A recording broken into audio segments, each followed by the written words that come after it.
اور وہ کتنا ہی اس کو کیوں نہ چھپا لے، بروز حشر اس گناہ کو سامنے لے کر آیا جائے گا۔ حضرت لقمان علیہ السلام کی تیسری نصیحت جو اپنے بیٹے کو آپ نے فرمائی، یا بنیا اقم الصلاۃ، اے میرے بیٹے صلاح کو قائم رکھ۔ اور اس کے بارے میں بھی قرآن پاک کی سورۃ المدثر میں اللہ تبارک تعالیٰ نے فرمایا کہ جب جنتی جہنمیوں سے مخاطب ہوں گے تو وہ کیا کہیں گے؟ جنتی جب ان سے پوچھیں گے کہ تم لوگ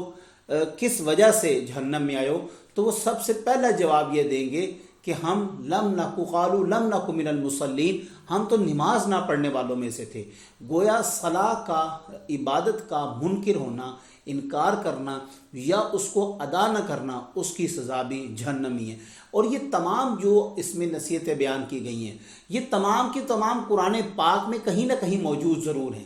کوئی ایسی نصیحت نہیں ہے کہ جو قرآن پاک حضرت لقمان نے اپنے بیٹے کو کیا ہے لیکن قرآن نے اس کو نقل نہیں کیا، اس میں تو کیا ہی ہے، اس کے علاوہ بھی کئی مقامات پر کیا ہے۔ پھر حضرت لقمان علیہ السلام آگے فرماتے ہیں، اے میرے بیٹے بھلائی کا، اولو الامر کا حکم دو، لوگوں کو بھلائی کی طرف بلاؤ، لوگوں کو بھلائی کی دعوت دو، لوگوں کو نیکی کی دعوت دو، اور کیا کرو؟ عن المنکر، اور برائیوں سے روکے رکھو، خود کو بھی روکو۔ دیکھیں امت مسلمہ اور خاص طور امت محمدی کی یہ شان ہے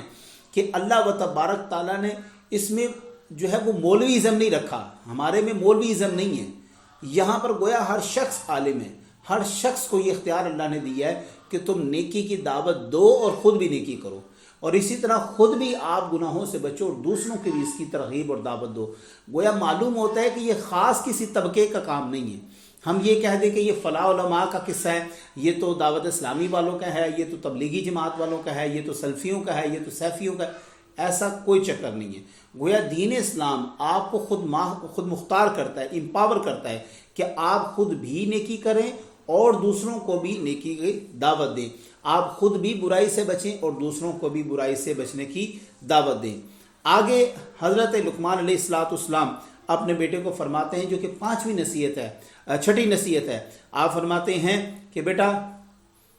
پانچویں نصیحت آپ فرماتے ہیں کہ بیٹا مصائب پر صبر کرنا ہے۔ گویا جو بھی تمہیں وَاصْبِرْ عَلَىٰ مَا أَصَابَكَ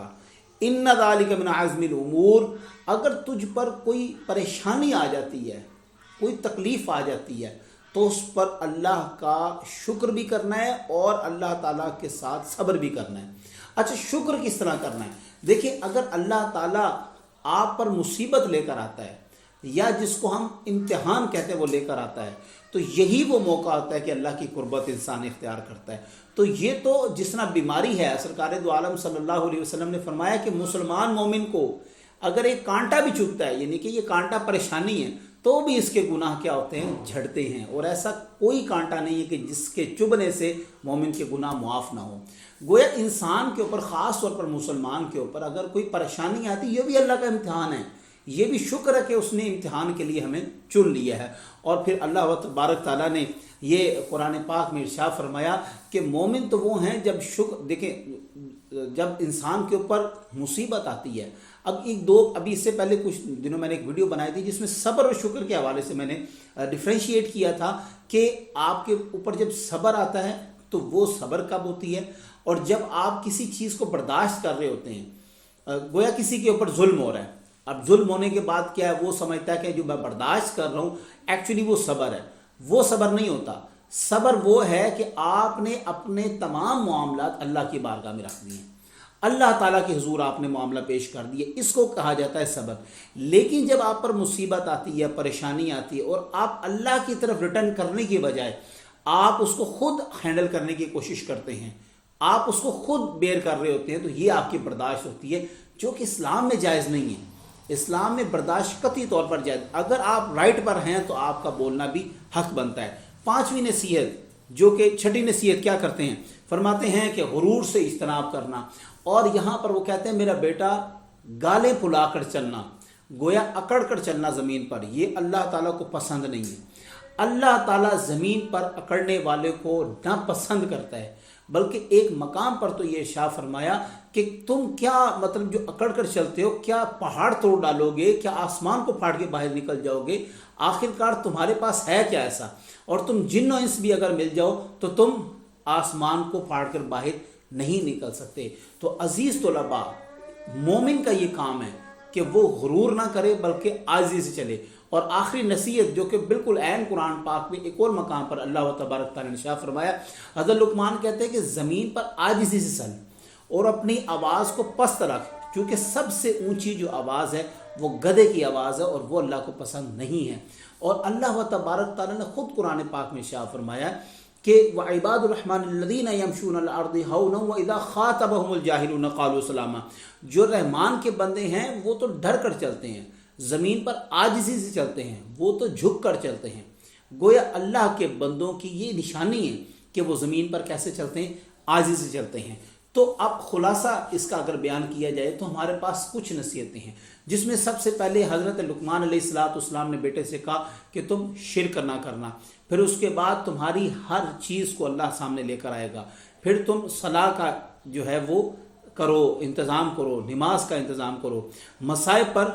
تم صبر و شکر کرو اور مصائب پر تم صبر کرو، اس کے بعد تم بھلائی کا دعویٰ خود بھی کرو اور دوسروں کو بھی دعوت دو، بدی سے خود بھی بچو اور دوسروں کو بھی اس کی ترغیب دلاؤ کہ وہ بدی سے بچیں، اور چھٹا غرور اور تکبر، اس سے اجتناب کرو، اور ساتواں زمین پر عاجزی سے چلو۔ سامعین محترم، آج حضرت لقمان علیہ السلام کی یہ نصیحتوں کو بیان کرنے کا مقصد صرف یہ ہے کہ ان ویلیوز کو ہم اپنی زندگی میں ایڈ کریں۔ اور اگر آپ دیکھیں کہیں نہ کہیں یہ جو 7 نصیحتیں ہم نے بیان کی ہے، آپ یقین کریں ہماری سوسائٹی کے اندر اس کو آج امپلیمنٹ کیا جا رہا ہے۔ لوگ نماز نہیں پڑھ رہے، لوگ غرور کر رہے ہیں، لوگ پست آواز میں بات نہیں کر رہے،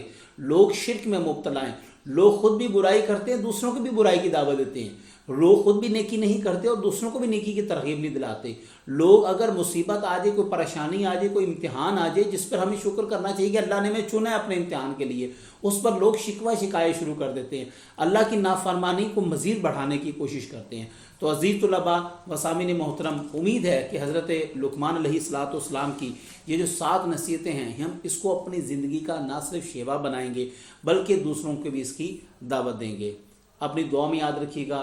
جزاک اللہ۔ اللہ حافظ۔